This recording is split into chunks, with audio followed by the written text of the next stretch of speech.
Just আমি আমার নামটা ক্লিক করব, ক্লিক করে ইজিলি সে কত মার্কস পেয়েছে সব জেনে ফেলব। ইভেন আমি কোন সাবজেক্টে কত মার্কস পেয়েছে সেগুলো আমি বের করতে পারবো। জাস্ট ক্লিক করলাম ড্রপডাউন মেনুতে, আমি যার নাম সিলেক্ট করব সে কত বাংলা, ইংরেজি, রিলিজিয়ন, জেনারেল নলেজ কত পেয়েছে কোন সাবজেক্টে সবগুলো আমি দেখতে পারবো। এই সিস্টেমটাই আমরা আজকের ভিডিওতে শিখব। হ্যালো সবাইকে, ওয়েলকাম ব্যাক টু এক্সেল শিখুন।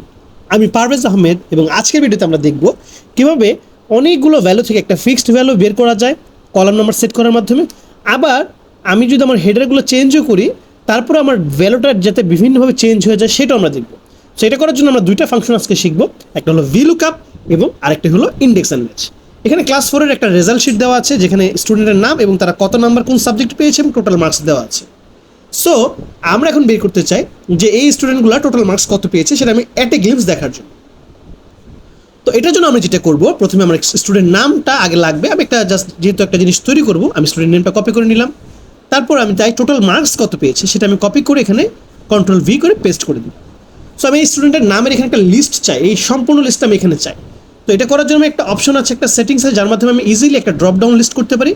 তো আমি ডাটাতে ক্লিক করব, করার পরে আমি এখানে ডাটা ভ্যালিডেশন নামে একটা অপশন আছে, ডাটা ভ্যালিডেশনে ক্লিক করার পরে এখানে লিস্টে আমি ক্লিক করব। তারপর সে বলছে সোর্সটা আসলে কোন সোর্স থেকে লিস্টটা করবো।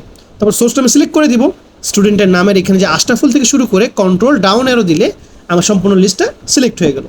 ওকে প্রেস করলাম, আমার একটা ড্রপ ডাউন লিস্ট এখন তৈরি হয়ে গেল। লেটস সি হয়েছে কিনা। এই যে ক্লিক করলাম, দেখেন একটা পর একটা লিস্ট, আমার নাম কিন্তু হোল লিস্টটা এখানে আছে।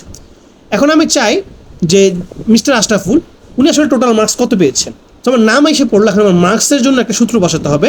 সেই সূত্রটাই আমরা বলি VLOOKUP। তো আমরা এখন সেই সূত্রটাই বের করব। বের করার জন্য আগেরটা আমি জিনিসটাকে একটু সাজিয়ে নিই, মিডল অ্যালাইনমেন্টে দিলাম, দেওয়ার পরে এখন আমি VLOOKUP ফাংশন ইউজ করবো যার মাধ্যমে আমি নাম্বারটা দেখতে পাবো।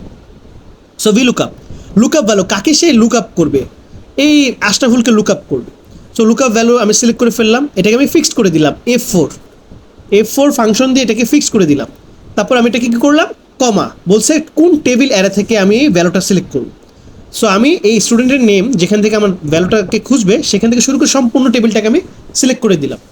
করার পর আমি এই টেবিলটাকে ফিক্স করে দিলাম। আমরা VLOOKUP করার সময় বেশিরভাগ ক্ষেত্রেই এই ভ্যালুগুলোকে ফিক্স করে দিব যাতে আমার যেটা ইন্টেন্ডেড ভ্যালু সেটা যাতে ফিক্স থাকে। এই ব্যাপারে আমি আরেকটা ভিডিওতে বলবো কেন ফিক্সটা দরকার। তারপর কমা, এখন বলছে কলাম ইন্ডেক্স, আমি কোন কলামের ভ্যালুটা দেখতে চাই। এখানে 1 2 3 4 5 6 7 নম্বর কলাম আছে টোটাল মার্কস, আমি চাই টোটাল মার্কসটা কত সেটা দেখার জন্য, তাহলে 7 দিয়ে দিলাম। এবং আমি কেমন ম্যাচ চাই, এক্স্যাক্ট যেটা আছে সেটাই চাই। তো আমি 0 প্রেস করলাম, 0 হলো এক্স্যাক্ট ম্যাচ। ব্র্যাকেট ক্লোজ করবো, ব্র্যাকেট ক্লোজ করে দিলাম। এই দেখেন আশরাফুল সাহেব তিনি পেয়েছে 468 নম্বর। সো আমি এখন যদি নামটা চেঞ্জ করি দেখি কি আসে। কি আমি মিস্টার পারভেজকে দিলাম, দেখি 429, দেখি পারভেজ 429 পেয়েছে কিনা। ইয়াস 429।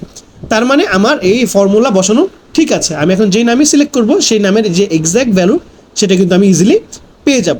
সো এভাবে করে কিন্তু আমি যে কোনো স্টুডেন্টের যে কোনো ভ্যালু, দেখেন মাহবুব 405 পেয়েছে, সে কিন্তু অটোমেটিক্যালি এখানে দেখা যাচ্ছে। সো আমি যে কোনো নাম সিলেক্ট করলে টোটাল মার্কসটা আমি কিন্তু পেয়ে যাব। কিন্তু আমি এখন জানতে চাই যে মানে এখান থেকে যে আমি স্পেসিফিক কোনো একটা নাম সাবজেক্টের ভ্যালু জানতে চাই। এখানে কিন্তু আমি শুধু টোটাল মার্কসটাই পাবো 427। কিন্তু আমি যদি চাই যে আমি ম্যাথে কত পেয়েছি স্টুডেন্টটা সাদিক, তাহলে কিন্তু আমি দেখেন ভ্যালু কিন্তু চেঞ্জ হচ্ছে না। ভ্যালু শুধু ডিপেন্ডেন্ট হলো সাদিকের উপরও, যে নামটা আমি সিলেক্ট করে দিচ্ছি। তো আমি চাই যে আমি নাম সিলেক্ট করবো এবং আমি সাবজেক্টটা যদি চেঞ্জ করি অটোমেটিক্যালি সব কিছু চেঞ্জ হয়ে যাবে। সো এটার জন্য একটা সূত্র আছে, সেটা হলো ইন্ডেক্স ম্যাচ। সো আসেন এটা শুরু করি। তো আমি আবারও সেই স্টুডেন্ট নেম সিলেক্ট করব, কপি করে নিয়ে বসালাম। তারপর আমি একটা ড্রপ ডাউন লিস্ট তৈরি করব, সেজন্য লিস্ট সিলেক্ট করলাম, ডাটা ভ্যালিডেশন থেকে সোর্সটা সিলেক্ট করে দিলাম, আশরাফুল থেকে শুরু করে একবার আশিক পর্যন্ত, অ্যান্ড দেন ওকে করে দিলাম। আবার কপি করব হলো আমি যে সাবজেক্টগুলো চাই সেই সাবজেক্টগুলো আমি কপি করে নিলাম। এই পুরোটা আমি চাই টোটাল মার্কসের আগ পর্যন্ত সবগুলো সাবজেক্ট যাতে আমি দেখতে পারি। তো আমি এখান থেকে এতটুকু সিলেক্ট করে কপি করলাম। কপি করে এখানে একটা পেস্টের অপশন আসে, সেই পেস্টটাকে আমি চাই এটা হরাইজন্টালি আছে, আমি এটাকে ভার্টিক্যালি করতে চাই। এখানে ট্রান্সপোজ একটা অপশন আছে, ট্রান্সপোজে ক্লিক করলাম, এটা অটোমেটিক্যালি অপোজিট ডিরেকশনে, আমি যে ডিরেকশনে কপি করছি তার অপোজিট ডিরেকশনে সেটা পেস্ট হয়ে যাবে। এখন আমি নামটা সিলেক্ট করলাম, সে আশরাফুল। এখন আমি চাই এই আশরাফুল বাংলা, ইংরেজি, ম্যাথ, রিলিজন এবং জেনারেল নলেজে কোন সাবজেক্টে কত পেয়েছে। সো এটা বের করার জন্য আমাদের যে সূত্রটা লাগবে সেটা হলো আমাদের index and match. So index match ফাংশনটা খুবই ইম্পর্টেন্ট এবং এর মাধ্যমে আমি যে কোনো সাবজেক্টের নাম সিলেক্ট করে দিলে সে কত নাম্বার, সেই স্টুডেন্টটা স্পেসিফিক ওই সাবজেক্টে কত নাম্বার পেয়েছে সেটা আমি বের করতে পারবো। সো সে ইন্ডেক্স শুরু করি, ইন্ডেক্স করার পর সে বলছে কোন অ্যারে থেকে সে ভ্যালুটা নেবে, আমার সম্পূর্ণ চার্ট থেকে সে ভ্যালুটা নেবে। তো আমি এটা সিলেক্ট করলাম এবং ফিক্স করে দিলাম F4 দিয়ে, কমা, তারপর বলছে কোন রো নাম্বার, রোটা আসলে কোন রো থেকে আসলে সিলেক্ট করবো যেহেতু স্টুডেন্টের নাম আছে এখানে।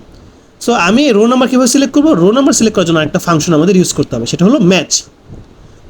সো ম্যাচ সিলেক্ট করলাম, ম্যাচ বলতেছে কোন ভ্যালুটা সে লুক আপ করবে আশরাফুল, তো আশরাফুলকে লুক আপ করবে, কমা দিলাম। তারপর বলছে লুক আপ অ্যারে, কোন লুক আপ অ্যারে থেকে সে সিলেক্ট করবে। সো আমি এই স্টুডেন্ট নেমের এই কলামটা আমি সিলেক্ট করে দিলাম এবং এটা ফিক্স করে দিলাম, তাহলে আমার লুক আপ অ্যারেও শেষ। এখন বলছে ম্যাচ টাইপ, কেমন ম্যাচ চাই, আমি চাই এক্স্যাক্ট ম্যাচ, তো আমি 0 দিয়ে দিলাম কারণ আমি আশরাফুল লেখার সাথে সাথে ওই ম্যাচটাই আসে। সো রো নাম্বার সিলেক্ট হওয়া শেষ, এবার বলছে কলাম নাম্বার, আমি কোন কলাম চাই। সো এখানে আবার আরেকটা ফাংশন আমি ইউজ করব, আবার ম্যাচ ক্লিক করলাম, করার পরে আমি চাই এই সাবজেক্টটা আশরাফুল সাহেব এই সাবজেক্টে কত পেয়েছে, তো আমি সাবজেক্টকে সিলেক্ট করলাম, করার পরে আমি এটা কোথায় আছে সাবজেক্টের নামটা, এই যে দেখেন হেডারটাতে আছে বাংলা, ইংলিশ, ম্যাথ, রিলিজন, এখান থেকে সে বের করবে। সো আমি পুরোটা রো সেট করলাম এবং ফিক্স করে দিলাম এবং আমি কি ম্যাচ চাই, এক্স্যাক্ট ম্যাচ 0, আমি ব্র্যাকেট ক্লোজ করে দিলাম। তো এখানে আমি প্রথমে পেয়ে গেলাম কোন অ্যারে থেকে আমি ডাটাটা সিলেক্ট করব, আমার ডাটাটা আছে সেই ডাটাটা। তারপর বলছে সে রো নাম্বার, এখন রো নাম্বার যেহেতু ফিক্সড না, নাম যেহেতু চেঞ্জ হচ্ছে, তাই আমি এটাকে একটা ফাংশন দেবো, ম্যাচ ফাংশন, এই নামটা সিলেক্ট করবে এই কলাম থেকে। তারপরে এই আমার রো নাম্বারটা অটোমেটিক্যালি আমার একটা ডাইনামিক রো নাম্বার পেয়ে যাব। দেন কমা, আমি চাচ্ছি হলো কোন কলাম নাম্বার আমি চাই, কোন কলাম থেকে ভ্যালুটা বের করবে। সো আমি যেহেতু সাবজেক্ট বারবার চেঞ্জ হবে, বাংলা, ইংলিশ, ম্যাথ আছে, তো এটাকেও আমি ডাইনামিক করতে হবে। তো আমি কী করলাম, এই সাবজেক্টের নাম যেই কলামটা আছে, রোটাতে আছে, সেই রোটা আমি সেট করে দিলাম, দিয়ে আমি ওই সাবজেক্টের সাথে আমি ইকুয়াল করে আমি এখন ব্র্যাকেট ক্লোজ করে দিলাম। দেখেন বাংলায় আশরাফুল 92 পেয়েছি, আমি লাইনটা ধরে টেনে দিলাম, অটোমেটিক্যালি সবগুলো ভ্যালু এসে পড়েছে, যে সে বাংলায় কত পেয়েছে, ইংরেজিতে কত পেয়েছে, ম্যাথ এবং জিকেতে কত পেয়েছে, জেনারেল নলেজ 85। সো আমার ভ্যালুগুলো কিন্তু সব সেট হয়ে গেছে। আমি এখন অন্য একটা টেস্ট করে দেখি যে শাওন কত পেয়েছে। সো এমনি শাওন ক্লিক করলাম, দেখেন উনি বাংলায় 74, জেনারেল নলেজে 82, দেখি শাওন কত পেয়েছে, ইয়েস জেনারেল নলেজ 82, তার মানে আমার ফর্মুলা ঠিক আছে। সো এইভাবে করে কিন্তু আমি ইজিলি কে কোন সাবজেক্টে কত পেয়েছে এবং কে কোন সাবজেক্টে কত নাম্বার পেয়েছে সবগুলো কিন্তু আমি ইজিলি বের করতে পারবো, নট জাস্ট টোটাল মার্কস।